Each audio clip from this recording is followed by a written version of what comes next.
సహానా. రచన సమ్మెట ఉమాదేవి.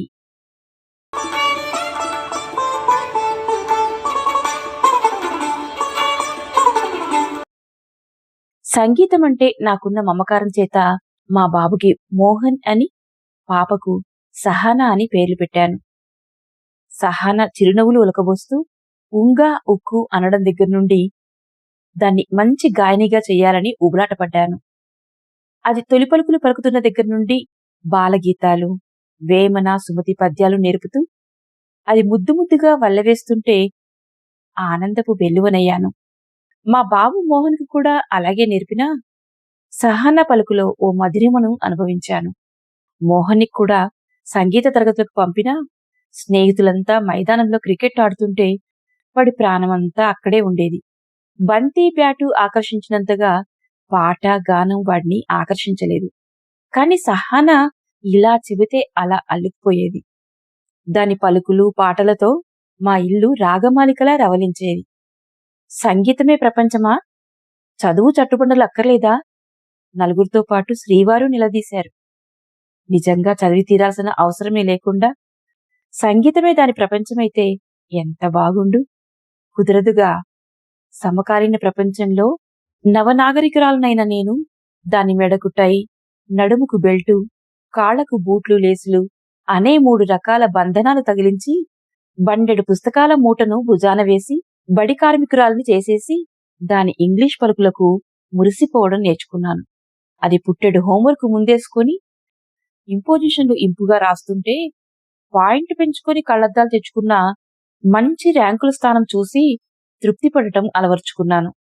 మోహన్ని ఇంటర్కి రాగానే ఇంటికి దూరం చేసి చదువుల రణరంగానికి సైనికుణ్ణి పంపినట్టు విజయవాడలో చేర్పించారీయన. ఎక్కడైనా అదే సిలబస్. ఉన్న ఇద్దరిలో ఒకరిని దూరం చేసుకోవటం ఎందుకు అంటే, ఎక్కడైనా అదే వెంకటేశ్వరుడు. తిరుపతికి ఎందుకెళ్తున్నాం? మంచి చదువులకు, మంచి మార్కులకు కొన్ని విద్యాలయాలు కేంద్రాలైనాయి. తల తాకట్టు పెట్టైన ఈ పోటీ ప్రపంచంలో మన పిల్లలను దీటుగా నిలబెట్టాలి అన్నారాయన. బెంగగా ఉన్నా వాడి భవిష్యత్తును తలుచుకొని సరిపెట్టుకున్నాను. 10ంటికి చేరుకోవాల్సిన ఆఫీస్కి జనసముద్రాన్ని ఈది సకాలానికి చేరుకోవడానికి 8ంటికే చెరో దిక్కుకు వెళ్తాం మేం. స్కూల్ బస్సు సహానాను సాయంత్రం 4:30కే దింపుతుంది. పాలు కాచుకోవడం రాక చల్లారిన పాలే తాగుతుంది. బ్రెడ్, బిస్కెట్లు సహించక కడుపు మార్చుకుంటుంది. మేము ఇల్లు చేరే సమయానికి నీరసంతో, నిద్రతో హోంవర్క్ ముందేసుకొని కూర్చున్న దాని కళ్ళు మూతపడిపోతుంటాయి. కాసేపు దాన్ని కవ్వించి, నవ్వించి, మాటల్లో పెట్టి గబగబా వంట చేసి దానికి స్నానం చేయించి ఓ ముద్ద తినిపించాక నా ఉద్యోగపు నిస్పృహ పోయి తల్లినన్న స్పృహ నాకు జీవం పోస్తుంటుంది. వారానికి 3 రోజులు సంగీతపు క్లాసులకు వెళ్లి అది పాడే కీర్తనలకు నా మనసు ఆనంద నర్తనమాడుతుంది. బాబు దూరాన ఉన్నందున మా చిన్ని సహానానే మా ప్రపంచమైపోయింది. అది నవ్వితే మాకు పున్నమి విరిసినట్టుంటుంది. అది కాస్త నలతగా ఉంటే మాకు ఊపిరాడనట్టయిపోతుంది.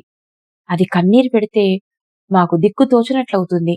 దాని ప్రతి చిన్న అనుభవాన్ని ఎంతో శ్రద్ధగా వింటాం. దాని ప్రతి అవసరాన్ని తప్పనిసరిగా శ్రద్ధగా తీరుస్తుంటాం. అసలు బడిలో చేర్పించినప్పుడే అడిగినప్పుడల్లా బాత్రూంకి పంపమని, ఎక్కువ మార్కులు తెచ్చుకోకపోతే కొట్టవద్దని, బడికి రాలేకపోతే సహకరించమని 1కి 4 సార్లు చెప్పి వచ్చాం. అది ఒక్కో తరగతి పెరుగుతూ చదువులు మూటగెడుతుంటే దాని భవిష్యత్తు కోసం మేము ఆశల మేడలు కట్టుకున్నాం. మోహన్ వచ్చాడంటే ఇద్దరూ కలిసి ఇల్లు పీకి పందిరేస్తుంటారు. అన్నా అన్నా అంటూ అది ఆత్మబంధువులా అల్లెకుపోతూ అన్న చుట్టే తిరుగుతుంటుంది. ఆ గది నుండి ఈ గదికి దాన్ని పరుగులు తీస్తూ దాగుడు మూతలాడుతుంటాడు మోహన్. తాను కొత్తగా నేర్చుకున్న మిమిక్రీని వినిపిస్తూ ఉంటాడు. తమ లెక్చరర్ల స్వరాలను అనుకరించి వాళ్లలా పాఠాలు చెబుతూ నవ్విస్తూ ఉంటాడు. తమ హాస్టల్ భోజనం గురించి బోలెడన్ని చెనుకులు విసురుతుంటాడు. వెళ్లేటప్పుడు మేము వాడికి జాగ్రత్తలు చెబుతుంటే వాడు సహానాక జాగ్రత్తలు చెప్పి దిగులుగా వెళ్తాడు. మోహన్ మమ్మల్ని అలా వదిలి వెళ్తున్నందుకు ఎంత బాధగా ఉంటుందో, వాడు బాధ్యతగా చదువుకుంటున్నందుకు, గొడవ చేయకుండా వెళ్తున్నందుకు అంత సంతోషంగానూ ఉంటుంది. ఇంట్లో మోహన్ ఉండనందున ఆయన రావడం ఆలస్యం అవుతున్నందున చిన్న చిన్న అవసరాలకు సహానాను తరచూ బయటికి పంపాల్సి వస్తున్నది. సహానా కూడా చెప్పిన పనులు చకచకా చక్కబెట్టుకొస్తున్నందున నేను కూడా సహానాపై ఎక్కువగానే ఆధారపడుతున్నాను. కూరగాయలు కావాలన్నా, పాల ప్యాకెట్లు కావాలన్నా, అకస్మాత్తుగా బంధువులొస్తే బిస్కెట్ ప్యాకెట్లు కావాలన్నా, పండ్లు ఫలాలు తేవాలన్నా సహానా పరుగున వెళ్లి తెస్తున్నది. తన బాధ్యత తెలుసుకుంటున్నందుకు మాకు చాలా ఆనందంగా ఉంది.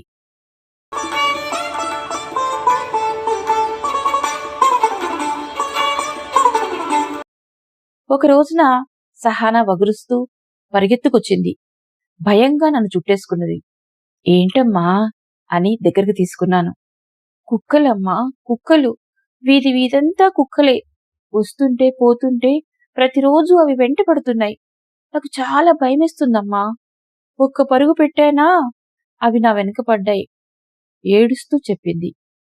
సహనా, ఇంట్లో బొద్దింకో బల్లో కనపడితే అరవటం, వీధిలో కుక్కలు కనపడితే పరుగు పెట్టడం చెయ్యొద్దని చెప్పానా? వాటి జోలికి వెళ్లనంత వరకు అవి మనల్ని ఏమీ చేయవమ్మా అని దగ్గరికి తీసుకుని అనునయించి ధైర్యం చెప్పాను. సహానాకు కాస్త బెరుకు తగ్గింది.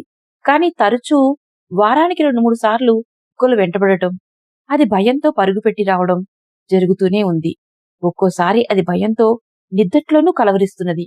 ఓ రోజు ఒకేసారి 2-3 కుక్కలు తనను తరిమాయని భయంగా ఏడుస్తూ వచ్చి నన్నల్లుకుపోయి బోరు బోరున ఏడ్చింది. నేను ఎంత సంధాయించినా వినలేదు. ఆ రాత్రి సహానాకు జ్వరం కూడా వచ్చింది. ఇంతమంది ఉండే కాలనీలో ఇన్ని అపార్ట్మెంట్స్ మధ్య దాదాపు 12 కుక్కలు స్వైర విహారం చేయటం, పిల్లలు తెలుసో తెలియకో వాటిపై రాళ్లు విసరటం, అవి వెంటపడటం తరచూ గమనిస్తున్నాం. ఇక లాభం లేదని ఓ రోజు సెలవు పెట్టి ఓ 4 కాలనీ వాసులను కూడేసుకుని మున్సిపాలిటీ వారికి కంప్లైంట్ ఇచ్చి వచ్చాం. ఒకరికి 4 పదే పదే ఫిర్యాదు చేశాక, పదే పదే తిరిగాక ఓ సాయంత్రం నేను ఆఫీసు నుండి ఇంటికొచ్చేసరికి సహానా సంతోషంగా ఎదురొచ్చింది. అమ్మా, మధ్యాహ్నం మున్సిపాలిటీ వ్యాన్ వచ్చిందంట. కుక్కల్ని తీసుకెళ్లిపోయారంట. ఆ స్వరంలో తానిక ఆ వీధిలో స్వేచ్ఛగా తిరగవచ్చన్న నిశ్చింత కనపడింది.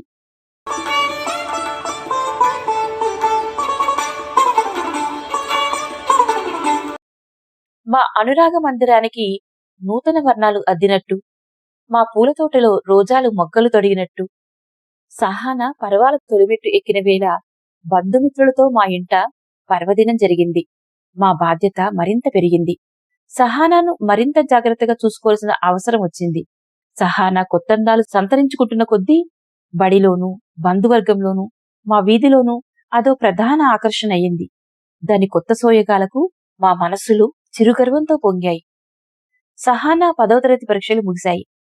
కాలనీ పిల్లల సెలవుల హడావిడి మొదలైంది. చుట్టాల రాకపోకల సందడి పెరిగింది. సహానాని దేనికో దానికి తరచూ బయటికి పంపాల్సి వస్తున్నది. కాని ఈ మధ్య సహానా చాలా దురుసుగా మాట్లాడుతున్నది.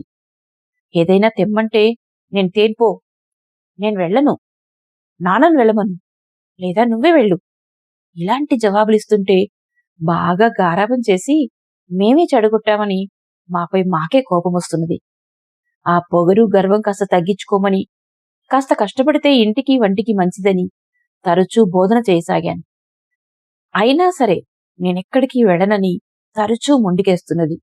ఓ రోజు షాపుకెళ్లి పంచదార పాల ప్యాకెట్టు తెమ్మంటే తేనంటే తేనని జిద్దు చేసింది. నేను దాన్ని కొట్టినంత పనిచేసి మొత్తానికి బయటికి పంపాను. సహానా తప్పనిసరిగా వెళ్లి తెచ్చాక దాన్ని అదుపులో పెడుతున్నందుకు చాలా సంతోషపడ్డాను. సహానా మాత్రం విసురుగా వచ్చి సామాన్లు అక్కడ పడేసి గదిలోకెళ్లి తలుపేసుకున్నది. ఇంకా దాని తిక్క అనగలేదు అనుకుని సరిపెట్టుకున్నాను. పని మనిషి గిన్నెలు తోమి బట్టలు ఉతుకుతుంది. వంట పని నేను చేస్తాను. నెలకు సరిపడా సామాన్లు ఎలాగూ తెచ్చిపడేసుకుంటాం.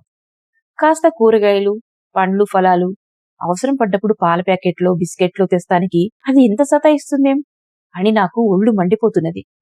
అప్పుడప్పుడు బయటికి వెళ్లి చిన్న చిన్న పనులు చేయకపోతే పనులెలా వస్తాయన్నది నా వాదన.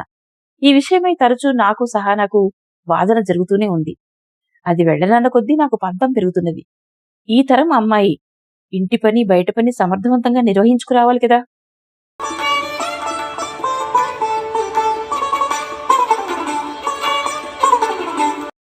ఆ రోజు పాలు విరిగిపోయి ఓ పాల ప్యాకెట్ తెమ్మని సహానాన్ని ఎంత బతిమలాడినా వెళ్ళనని మొండికేసింది.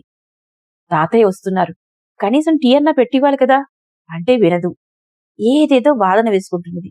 నాకు ఒళ్ళు మండింది. తెస్తావా తేవా అని గట్టిగా అరిచాను. సహానా పౌరుషంగా లేచెల్లి పాల ప్యాకెట్ తెచ్చి విసురుగా టేబుల్ పైకి విసిరి గదిలోకి వెళ్లి తలపేసేసుకున్నది. పాలు స్టవ్ మీద పెట్టి సహాన సంగతి తేల్చుకుందామని దాని గదిలోకి వెళ్లాను. తాను బొక్కబోర్లా పడుకుని వెక్కి వెక్కి ఏడుస్తున్నది. నా కోపమంతా ఎగిరిపోయి తల్లడిల్లిపోతూ ఏమైంది తల్లి అంటూ సహానాను దగ్గరికి తీసుకున్నాను. అప్పుడు సహాన చెప్పిన విషయాలకు నా తల తిరిగిపోయింది. నేనెళ్ళనంటే ఎందుకమ్మా పంపుతావు? ఆ షాప్ అంకుల్ నా బుగ్గకిళ్తుంటాడు. అక్కడికొచ్చే సాగర్ అంకుల్ నా భుజం చుట్టూ చెయ్యేసి ఎక్కడెక్కడో తాకుతుంటాడు. మీరు ఆఫీస్ నుండి ఇంకా రారు. మీకు లెటర్ వచ్చిందంటూ పిలిచి పక్కింటి అంకుల్ నా చెయ్యి పట్టి మరి వదలరు. ఏమిటేమిటో అడుగుతుంటాడు. నేను వస్తుంటే పోతుంటే కాలనీ మగపిల్లలంతా వెంటపడుతూ ఏదేదో వాగుతున్నారమ్మా. నా వెనక నా పేరు పెట్టి పిలుస్తూ అల్లరి చేస్తున్నారు. నన్నెక్కడికి పంపకమ్మా. నాకివన్నీ నచ్చడం లేదు. సహానా ఒక్కొక్క విషయం చెప్తుంటే నాకొక్కసారిగా మైకం కమ్మినట్లయింది. మేమింకా దీన్ని మా చిన్నారి సహానానే అనుకుంటున్నాం. కాని ఇది మేము కాపాడుకోవాల్సిన విరుస్తున్న కుసుమం అని తెలుస్తున్నది. ఎలా ఇలా చేస్తే? ఎవరిని ఏమని అడుగుతాం? ఎక్కడికి పంపకుండా ఎంతకాలమని ఉంచుతాం? ఏమిటి చేయటం? ఇవేవీ నిలదీసి అడిగే నేరాలు కావు. నిరూపణకు దొరకవు. దాన్ని గుండెల్లో పొదువుకొని కాస్త ధైర్యం చెప్పడానికి ప్రయత్నించాను కాని ముందు నేనే అయోమయంలో పడిపోయాను. అప్పటి నుండి వీలైనంతవరకు సహానాన్ని బయటికి పంపకుండా అన్ని పనులు మేమే చేసుకుంటున్నాం.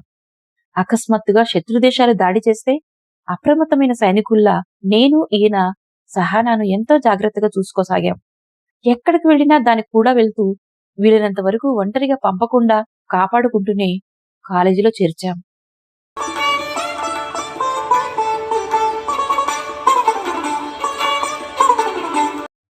కొత్త కాలేజీ, కొత్త కోర్సు, కొత్త పుస్తకాలు, కొత్త స్నేహితుల మధ్య సహానా కాస్త చైతన్యం పుంజుకుంటున్నందుకు మాలో సంతోషం వెల్లివిరిసింది. స్నేహితురాళ్లతో అది సీతాకోక చిలుకలా ఇల్లంతా తిరిగాడుతుంటే మా ఇల్లో పూలవనంలా, అది రాగాలు తీస్తూ కీర్తనలు పాడుతూ ఉంటే రాగనిలయంలా అనిపిస్తున్నది.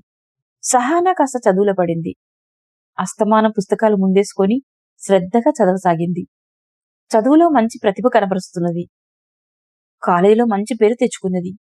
కాని రాను రాను సహానాలో ఏదో మార్పు కనపడుతున్నది. ఆనంద భైరవిలా రవలించే సహానా మౌనవీనలా మూగగా మారిపోయింది. ఒక్కోసారి చిన్న చిన్న విషయాలకే పలకరిస్తే చాలు బెదురుచూపులు చూస్తున్నది. చాలా దిగులుగా కూడా కనిపిస్తున్నది. నా తల్లి మనసేదో శంకిస్తున్నది. దానంతటదే బయటపడే సందర్భం కోసం ఎదురుచూస్తూ ఈ ఆకర్షణీయమైన ప్రపంచంలో ఏ మోసపు ఉచ్చులో బిగుసుకుపోకుండా ఎలా బ్రతకాలో నేర్పుతూనే ఉన్నాను.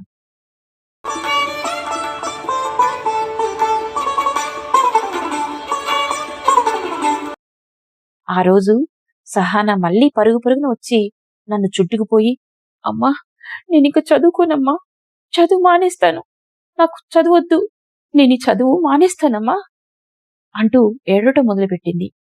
ఎందుకమ్మా, ఏమైంది? నా తల్లివిగా ఏదైనా సబ్జెక్టు టఫ్గా ఉందా ఏంటి? చెప్పు బుజ్జగించి అడిగాను. లేదమ్మా అంటూ మౌనంగా సెల్ ఫోన్ నా చేతికిచ్చింది. సెల్ ఫోన్ నిండా నన్ను ప్రేమించకపోతే ఊరుకోను అన్న బెదిరింపు సమాచారాలే. నా నెంబర్ వాళ్ళకి ఎలా తెలిసిందో నాకు నిజంగా తెలియదమ్మా. ఏడుస్తున్నది. ప్రతిరోజు నాకు ఉత్తరాలు కాల్స్ వస్తుంటే కాలేజీకి వెళ్లాలంటే భయం వేస్తుందమ్మా. దారి పొడుగునా నా పేరు పెట్టి పిలుస్తూ నా వెంట పడుతుంటే నాకు భయంతో ఊపిరాడనట్లవుతుందమ్మా. కాలేజీలో ఓ అబ్బాయి తనను ప్రేమించకపోతే చంపేస్తానంటున్నాడు.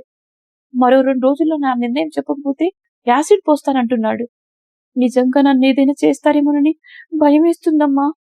నేనుంటుంది మనుషుల మధ్యన, క్రూర మృగాల మధ్యన అని భయమేస్తుందమ్మా.